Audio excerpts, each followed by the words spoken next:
我妈的美容院可不是一般的美容院，专门为男人提供某种极为私密的整形服务。她的技艺堪称神乎其技，效果那叫一个生动形象，引得无数富婆带着小白脸慕名而来，简直跟朝圣一样。然而我心里最清楚，她连手术刀都不会拿，真正能起作用的是那些怪味的肉珠子。这珠子来历不明，一颗颗散发着神秘气息，闻起来像是隔夜剩饭和臭袜子的综合体。没错，就是它们，让我妈的手术成为了富婆圈里的头牌项目。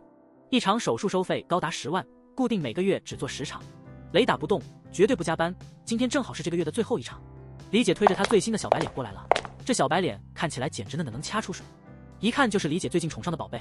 我妈刚刚从午睡中苏醒，眼神迷迷糊糊，但一点也不耽误她做生意。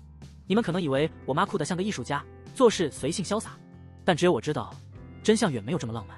她其实是被迫低产，因为她手头上每个月只有10颗神秘的肉珠子，想加场做梦呢。珠子不够啊，手术即将开始，李姐进了贵宾室等待。我妈招呼我带小白脸做术前准备，然后她推着那家伙进了手术室。随着手术室的灯光一亮，外面传来锁扣转动的声音，一切都和往常一样。我本来打算转身去招待李姐，毕竟贵宾总是要好好照顾的，但突然间我的余光瞥到侧面的墙上，那有一个不起眼的小窗户。说也奇怪，这窗户居然透光，还能看到手术室里面的情景。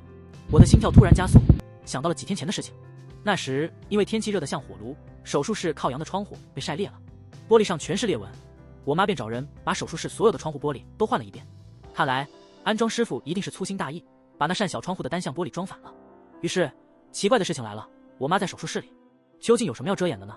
我满手心都是冷汗，舔了舔干燥的嘴唇，心跳如鼓，步履小心地靠近了那个小窗户，屏住呼吸。我探出脑袋，眨也不眨地盯着手术室里的一举一动。只见我妈穿着她那标志性的白大褂，手里拿着一根注射针管，俨然一副专家范儿。可别误会，针管里可不是什么麻醉药，而是葡萄糖。没错，就是那种健身房里健身狂人们爱喝的糖水。随着葡萄糖缓缓注入小白脸的体内，不到几分钟，他就昏昏沉沉睡过去了。我心里暗笑，葡萄糖能麻醉，那得多天真。真正起效的，其实是我在术前递给他签字时那杯特别调制的水，里面加了足量的安眠药，足以让他睡得像猪一样，至少2小时不醒。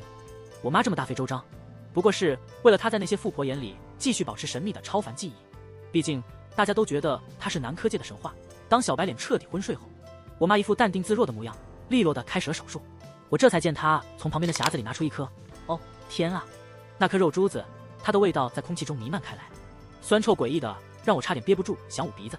以往我只敢偷偷躲在楼梯间的角落，远远瞄一眼她从5楼黑屋里拿出的这些珍珠。这是我第一次如此近距离地观察它光滑的表面，粘着不明液体，泛着让人怀疑人生的浑浊光泽。我甚至怀疑那珠子的皮下有东西在蠕动，仿佛活着一样。就在我努力贴近窗户，想要看得更清楚的时候，我妈突然转过身，把珠子捧到了一旁，正好挡住了我的视线。该死的盲区，我不甘心地眨了眨眼，脑子里快速演算着要不要再换个角度瞧瞧。可10分钟后，我妈再次转身，手上那硕大的肉珠子竟然不见了，而小白脸的手术已经完工，一圈又一圈的小肉珠排列的整齐划一，就像她天生长出来的一样。看到这一幕，我差点没控制住想要尖叫的冲动，连忙收回目光，蹑手蹑脚的打算赶紧离开。但就在我转身的一瞬间，我瞪大了眼睛，整个人僵在了原地。我妈竟然掀起了白大褂，爬上了手术台。手术室里的春光让我瞳孔地震，脑子差点宕机。过了片刻，我妈突然停止了动作，面色微变，眼神锐利的如同激光，直直的朝我这边看了过来。双目对视的瞬间，我冷汗直冒，转身就跑，像只被发现的老鼠一样冲向了出口。逃到走廊上，我才猛地停下来，突然想到，等等，我这是在怕什么？手术室的窗户可是单向镜啊，外面能看清楚里面可什么都看不见，最多只是一面镜子，我妈根本不可能发现我。想到这里，我长出了一口气，努力平复心情，假装什么事都没发生，准备继续泡壶茶去招呼李姐。刚走到门口，便听到一阵谄媚的声音从贵宾室传来：“李姐，您看看我这个项目，帮您赚大钱。”听那调子，我就知道是我那个一天到晚只想着捞钱的弟弟林永辉来了。很快，我妈也从手术室出来了，整个人面色红润，精神饱满，活像刚做了个深度理疗。她身后跟着术后唇色略显苍白的小白脸，一副刚被洗劫了精气神的样子。李姐见状，笑得像朵花，毫不避讳地摸了又摸那小白脸，一脸如愿以偿的满足。不出几分钟，李姐迫不及待地挽着她的小白脸，匆匆忙忙坐上了趴架椅，扬长而去。我妈手术的最大卖点之一就是术后零恢复期，简直是一上阵就能冲锋陷阵的典型案例。李姐一走，我妈的目光便毫无预兆地落在了我身上。他那双眼睛斜睨着我，透着说不清的意味深长。要说刚才在手术室里，他确实看不到外面的我，可刚刚那凌厉一瞥，似乎已经猜到单向镜装反了。我额角的汗都快止不住了，心里咯噔一下，表面却强装镇定。小时候，我妈总教训我们，好奇心能害死人。这句话简直就是她的座右铭。家里那间上锁的房间，5楼的秘密手术，关于这些事，她从来闭口不提，仿佛多说一句，天都得塌下来。她可是那种能笑着把我弟捧在手心宠到天上去，却因他一时的好奇心而狠心打断他一条腿的人啊！想到这儿，我心里只觉得寒意阵阵。如果让他知道我不仅偷窥，还撞破了他那些见不得光的风流事，那下场估计比我弟的腿还不堪设想。就在我心里疯狂预演自己如何被斩首示众的时候，没想到他只是轻描淡写的开口：“今晚记得让你姐回家吃饭。”傍晚时分，餐桌上我们家难得齐聚一堂，气氛说不出是轻松还是压抑，大家埋头吃饭，仿佛都在等着什么。等到盘子里的菜差不多见底了，我妈放下筷子，慢条斯理的开了口：“我打算把美容院的生意交给林弟。”此话一出，桌上立刻像炸了锅一样，气氛诡异的连空气都凝固了。我低头看了看自己碗里的1粒米，觉得有点噎得慌。毕竟在我家里，我可是那个最不被待见的透明人。我爸是个典型的重男轻女主义者，眼里除了儿子什么都看不见。而我姐长得像我妈一样标致，备受宠爱，只有我这张脸跟奶奶有7、8分相似。而我妈一向讨厌她那刻薄的婆婆，我爸则厌恶她那偏心的老妈，所以他们俩联合一致，把对奶奶的所有怨气都倾泻在我身上。于是乎，我成了家里的劳工，5楼有秘密，家里不能随便请保姆，那就只好把1日3餐、家务琐事全都丢给我来干。至于我那个嘴上不饶人的弟弟林永辉，平日里最爱找我麻烦，弄得我心力交瘁。谁能想到我妈居然会把美容院那个家里最赚钱的生意交给我？这可是太阳打西边出来的事。我还在一脸震惊中没回过神来，就听我妈冷冷地补了一句：“记住，我今天是在通知，不是在征求你们的意见。”最后这句话掷地有声，像一把钢刀，直接扎进了我弟的心窝。林永辉的脸瞬间绿了。其实不止他，我爸的脸色也很难看，毕竟他从没想过把家里最赚钱的产业交给不中用的女儿。可是我妈一副没打算跟任何人商量的样子，气场强大到能让人乖乖闭嘴。于是这顿难得的家庭聚餐，在我妈那句冰冷的宣布下，彻底陷入了尴尬的沉默，大家都吃得有些别扭。饭局也以一片死寂的气氛草草结束。当天深夜，我正昏昏欲睡，却听到楼上传来爸妈争吵的声音，争执的内容断断续续传入我耳中，隐约听到手术和责任之类的字眼。我心里一阵不安。当我努力回味着他们的对话时，门突然被敲响了。阿弟，是我，姐姐。我姐林景言推门而入，神色紧张的像是刚从侦探小说里走出来的女主角。她进门后第一件事就是四处打量，随后咔嗒一声，迅速把门冲关得严严实实。我正想问她干嘛弄得这么神秘，她却直接握住了我的手，眼神里满是担忧。阿弟，那个美容院你绝对不能接手。她的语气严肃。为啥？我一脸疑惑。美容院多赚钱啊，这不挺好的吗？你要是接手了，说不定还会惹上一麻烦。她愁眉苦脸，苦口婆心地劝了我好半天，仿佛美容院是个不祥的地方。可惜我这人天生带点作死属性，越是危险的事情越感兴趣。我姐看我油盐不进，最后叹了口气，像是认命了一样，接着抛出了一颗重磅炸弹。你还记得我那个失踪很久的前男友吗？她低声问道，眼神有些飘忽。我还没来得及消化这个问句的含义，她就直接来了个大揭秘。妈给她做完手术不到2个月，她就暴毙了。啥？我差点把我的枕头扔出去，这剧情翻得也太快了吧。我姐一脸严肃，接着给我讲了她前男友暴毙事件的来龙去脉。据我姐说，当年她的前男友突然失踪，她四处找不到人，最后只好放弃了。可几年前，她无意间翻到了家里美容院的手术登记册，发现其中有1个月份的手术登记不对劲，最后还补充了一句：我去查了近几年在妈那儿做手术的男人，结果发现他们不是销声匿迹，就是精神崩溃。心里就凉飕飕的，美容院居然这么邪门。我姐无奈地叹了口气，拍了拍我的肩：阿弟，话我说到这儿，怎么做你自己决定。她说完就离开了，留我一个人躺在床上，脑袋乱得跟麻团一样。我姐这一番惊天爆料，简直比恐怖片还刺激。我竟然完全睡不着了。美容院的男人，不是那种被富婆包养的小白脸吗？这种人，平时在富婆面前屁都不敢放，整天当玩物被呼来喝去，久而久之，内心肯定会滋生出一股子怨气和不甘。于是，他们就会在那些不谙世事的年轻女孩面前，努力找回点男人的掌控感。当年，我妈的某位富婆常客领着她的小白脸来做美容手术，我还记得那张脸，跟我姐前男友长得一模一样。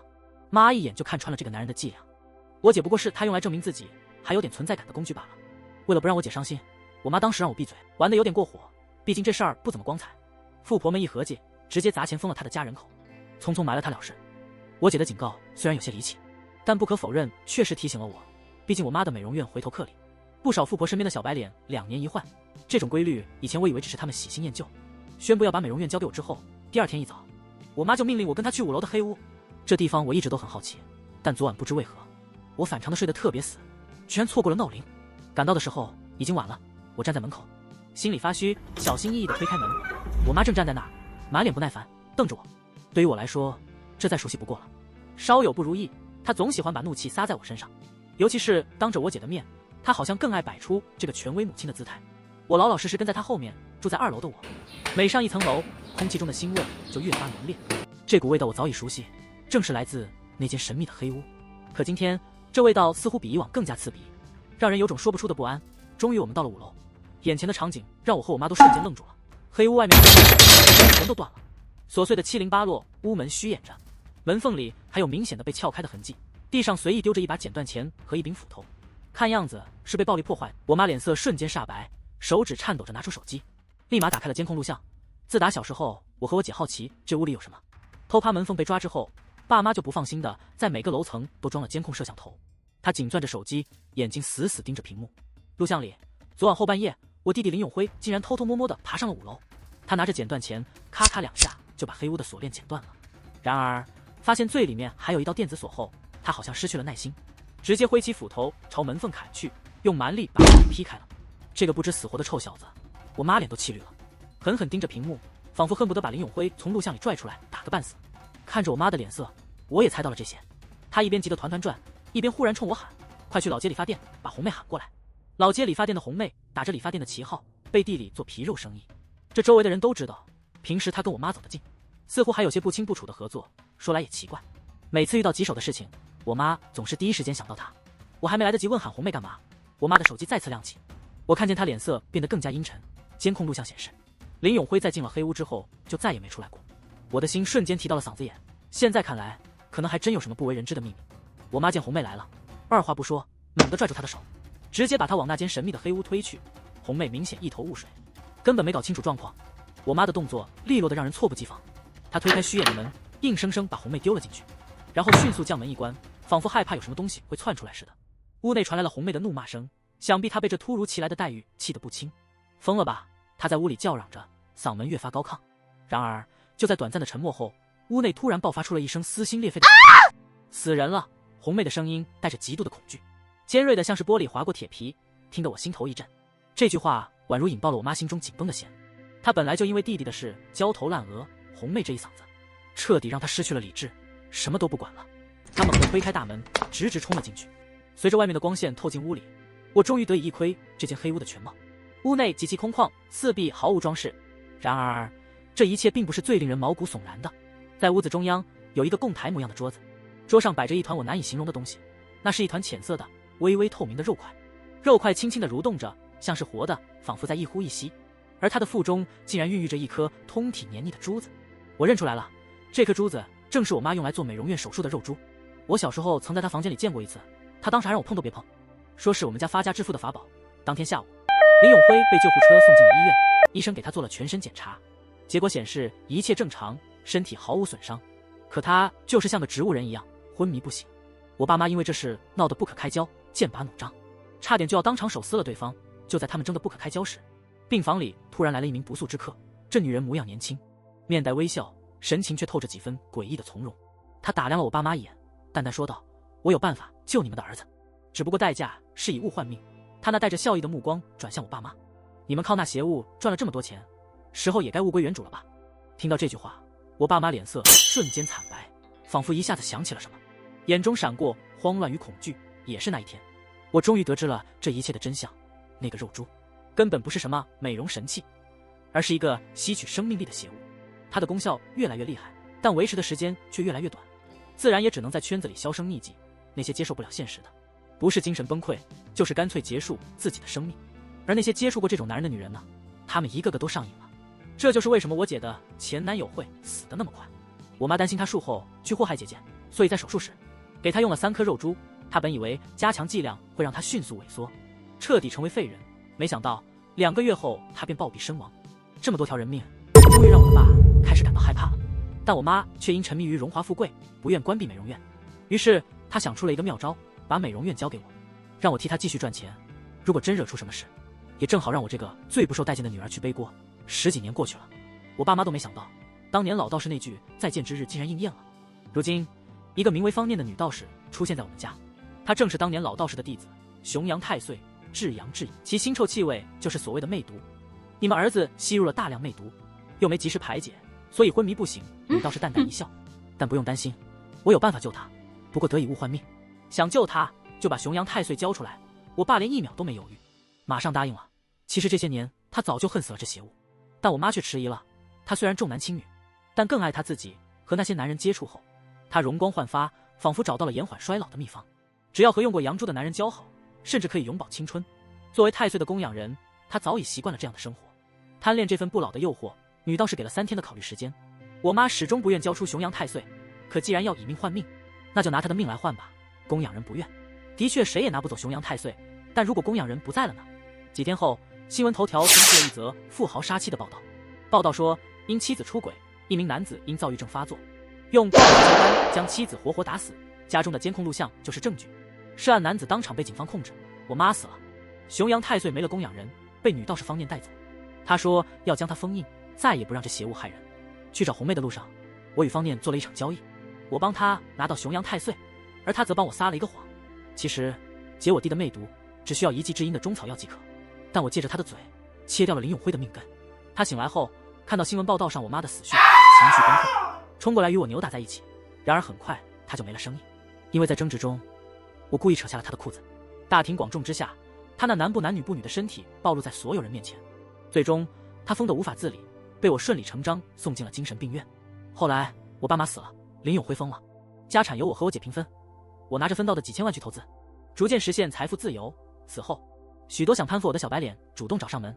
某天我在一个小白脸身上再次闻到了那熟悉的腥臭味。当我来到他做整形手术的美容院，见到主刀医生时，方念换下了道袍，穿戴着全套奢侈品，唇角微微上扬，向我露出了得逞的笑容。他仿佛成了第2个顾淑珍。